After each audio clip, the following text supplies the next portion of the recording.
Hello दोस्तों, आपका स्वागत है वॉच मोर चैनल पे। आपका अपना वॉच मोर चैनल। एक किसान था। वह हर बार आने वाले आंधी तूफान ओला तेज धूप से परेशान हो गया था, क्योंकि कभी कभी फसल ज़्यादा खराब हो जाती थी। इसलिए वह परेशान होकर ईश्वर से शिकायत करने लगा। किसान बोला, आप ईश्वर तो हैं, लेकिन फसल को कब क्या चाहिए इसकी जानकारी नहीं है।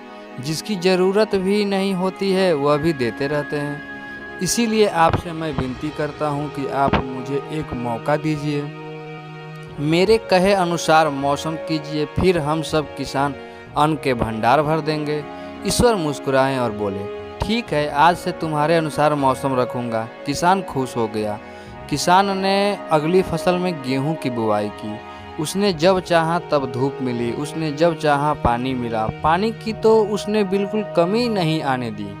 आंधी बाढ़ और तेज धूप तो उसने आने ही नहीं दी। समय बीतने पर फसल बड़ी हुई। किसान भी बहुत खुश हुआ कि इस बार शानदार फसल दिख रही है। किसान ने मन ही मन सोचा कि ईश्वर को अब पता चलेगा कि अच्छी फसल के लिए क्या क्या जरूरी है। फालतू में ही किसान को परेशान करते रहते हैं। किसान फसल काटने के लिए खेत पहुंचा। गेहूं के पौधों की बालियों को हाथ लगाया तो उसके पैरों तले जमीन खिसक गई। उसने देखा कि किसी भी पौधों की बालियों में एक भी दाना नहीं था। किसान दुखी हो गया और बोला, हे ईश्वर, ऐसा क्यों हुआ? क्योंकि मैंने तो सब कुछ सही किया और सही समय पर किया। इस पर ईश्वर बोले, हे प्रिय किसान, ऐसा तो होना ही था, क्योंकि तुमने इन पौधों को बिल्कुल ही भी संघर्ष नहीं करने दिया। इन्हें ना तो तेज धूप में तपने दिया, ना ही आंधी का सामना करने दिया। इन्हें किसी भी प्रकार की चुनौतियों का सामना नहीं करने दिया।